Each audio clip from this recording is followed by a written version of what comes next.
भारत की 7 प्राचीन और पवित्र नगरियों में से एक है मथुरा। मथुरा में भगवान कृष्ण का जन्म हुआ था।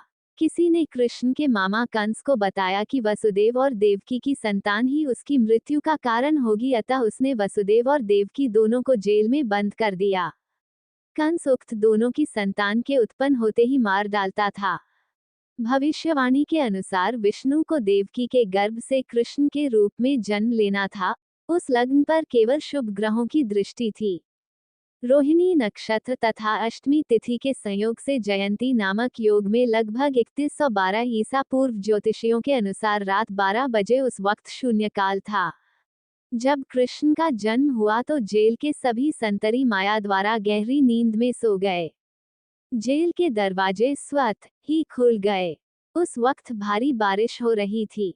यमुना में उफान था। उस बारिश में ही वसुदेव ने नन्हे कृष्ण को एक टोकरी में रखा और उस टोकरी को लेकर वे जेल से बाहर निकल आए।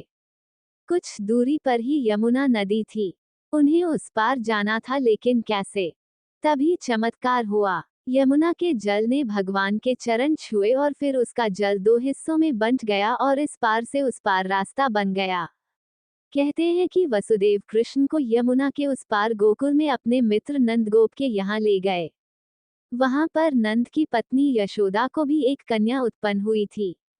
वसुदेव श्री कृष्ण को यशोदा के पास सुलाकर उस कन्या को ले गए।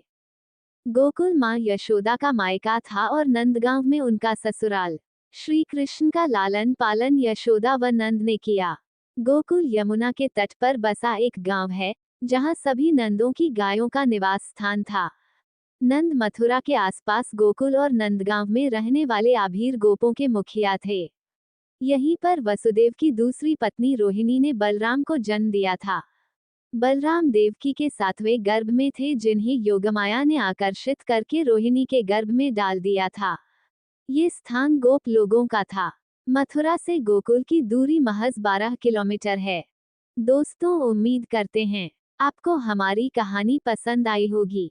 तो वीडियो को लाइक करें, चैनल पर नए हैं तो चैनल को सब्सक्राइब करें और हाँ, नोटिफिकेशन बेल को जरूर दबाएं, ताकि अगली अपडेट सबसे पहले आपको मिले।